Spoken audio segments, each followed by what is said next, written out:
వర్షాకాలం వచ్చిందంటే ఆ పెంట గుంతలోకి నీళ్ళు వచ్చి దాంట్లో నుంచి పెండ పురుగులు బయటకు వచ్చి రైతుల ఇళ్లలోకి, వాళ్ళ తిండిలోకి, వాళ్ళు పడుకున్న చోటికి, వాళ్ళ ధాన్యంలోకి వచ్చి పడుతూ ఉండేవి. గ్రామాల్లో ఇలాంటి ఒకానొక పరిస్థితి గ్రామాల నుంచి వచ్చిన వాళ్ళకి తెలుస్తుంది. తర్వాత ఏమైంది, గ్రామాలు కాస్త విస్తరించాయి, పెద్దగయ్యాయి. పెద్దగైన తర్వాత ఎక్కువగా వస్తువుల వినియోగం కూడా పెరిగింది. ఆ వస్తువుల వినియోగంతో ప్లాస్టిక్ వ్యర్థాలు గ్రామాల్లో కూడా వచ్చాయి. వాటిని ఎక్కడ తీసుకెళ్ళి వేయాలి అంటే గ్రామాల్లో కూడా డంపింగ్ యార్డులు మొదలయ్యాయి. ఆ ఊరిలో ఉన్న చెత్తనంతని తీసుకొని పోవడానికి ఒక ట్రాక్టర్ గవర్నమెంట్ ఇస్తుంది. ఆ ట్రాక్టర్ మీద ఒక 2-3 పనిచేస్తారు. ఆ పనిచేసే వాళ్ళందరూ ఇంటింటికి వెళ్ళి చెత్తను తీసుకెళ్ళి ఒక దగ్గర డంపింగ్ చేస్తూ ఉన్నారు. అంటే గ్రామానికి కూడా డంపింగ్ యార్డు ప్రవేశించింది.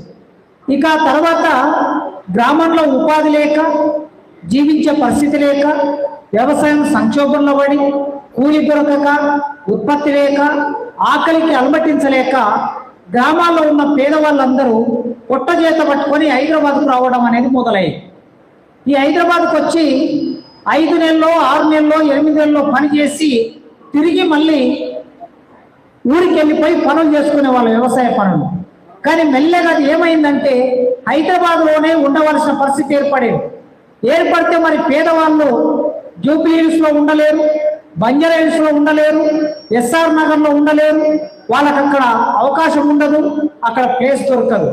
కనుక ఏమైంది, మెల్లగా వరంగల్ నుంచి, కరీంనగర్ నుంచి, నల్గొండ నుంచి, మహబూబ్ నగర్ నుంచి, నిజామాబాద్ నుంచి, ఆదిలాబాద్ నుంచి వచ్చే పేదవాళ్ళందరూ ఎక్కడ ప్లేస్ ఉందో చూసుకొని ఇక్కడ ఈ జవహర్ నగర్ ఏరియాలో, ఈ యాప్రాల్ చుట్టుపక్కల ప్రాంతంలో ఇల్లు కట్టుకున్నారు. హైదరాబాద్ నగరం పెరిగిన హైదరాబాద్ నగరంలో వస్తు వ్యామోహంతో విపరీతంగా వస్తువుల్ని వాడుతూ ఉపయోగిస్తూ ఆ వ్యర్థాలన్నిటిని తీసుకొచ్చి ఎక్కడ వేయాలి అని అనుకున్నప్పుడు ఇంతకుముందు నా ముందు చెప్పిన మిత్రులందరూ ఏ విషయం అయితే చెప్పారో ఈ మొత్తం పట్టణంలో ఉండే వ్యర్థాలన్నిటిని తీసుకొచ్చి వేయడానికి వాళ్ళకు ఒక ప్లేస్ అవసరం వచ్చింది. బహుశా 1992-93 ప్రాంతంలో ఇక్కడ డంపింగ్ యార్డ్ ఏర్పాటు చేసి ఈ వ్యర్థాలన్నిటి ఇక్కడ వేస్తున్నారు. కనుక ఇప్పుడు మనం ఆలోచించవలసింది, చేయవలసింది ప్రత్యామ్నాయ మార్గాల గురించి ప్రభుత్వం ఆలోచించాలి. ప్రజలకి ఇబ్బంది కలగకుండా ఈ వ్యర్థాలను మొత్తం రీసైక్లింగ్ ఎట్లా చేస్తున్నారో విదేశాల్లో ఆ పద్ధతిలో పనిచేయవలసిన బాధ్యత ప్రభుత్వం మీద ఉన్నది. ఆ ప్రభుత్వం మనమేదో మామూలుగా అడిగితే చేయదు కనుక కాస్త ఒత్తిడి పెట్టవలసిన అవసరం ఉంది. ఒత్తిడి పెట్టడానికి ఇట్లా 20 మందో, 30 మందో, 200, 300 సరిపోదు. ఇక్కడ ఒక 16 లక్షల మంది ఉన్నారని మీ కరపత్రంలో రాశారు. 16 లక్షల మందిలో కనీసం ఒక 25% అంటే ఒక 2 లక్షలు, 3 లక్షలు, 4 లక్షల మంది ప్రజల్ని మీరు కదిలించగలిగితే, ఈ వేదిక మీద అన్ని పార్టీల వాళ్ళు ఉన్నారు. విప్లవ పార్టీలు, ప్రజా సంఘాలు, రాజకీయ పార్టీలు, అన్ని పార్టీల వాళ్ళు ఉన్నారు. ఒక్కొక్కరికి వారి క్యాడర్ ఉంటుంది ఖచ్చితంగా. ఈ ఏరియాలో మీ క్యాడర్ అంతా కదిలించి ఈ జవహర్ నగర్ మెయిన్ రోడ్, అన్ని రాకపోకలు ఉండే మెయిన్ రోడ్ ఎక్కడ ఉంటుందో ఆ మెయిన్ రోడ్ను దిగ్బంధం చేసి 3 లక్షల మందో, 2 లక్షల మందో, కనీసం 1 లక్ష మంది కూర్చోగలిగితే ఒక చోట, ఇప్పుడు రమక్క చెప్పినట్టు ఢిల్లీ నడివీధిలో జంతర్ మంతర్లో ఒక 2-3 లక్షల మంది విద్యార్థి యువతరం కూర్చొని నేను చాలా బలవంతుడైన ప్రధానమంత్రి అనుకున్నటువంటి వ్యక్తిని కూడా ఆ బలవంతమైన సర్పం చలిచీమల చేత చెక్కి సావద సుమతి అని ఒక పద్యం చిన్నప్పుడు చదువుకున్నాం కదా. బలవంతమైన సర్పాన్ని కూడా చిన్న చలిచీమలు ఎప్పుడో ఒకసారి పట్టుకుంటాయి. చలిచీమలు లాంటి మన బిడ్డలు ఢిల్లీ నగరంలో దిగ్బంధం చేసి ప్రధానమంత్రిని దించారు.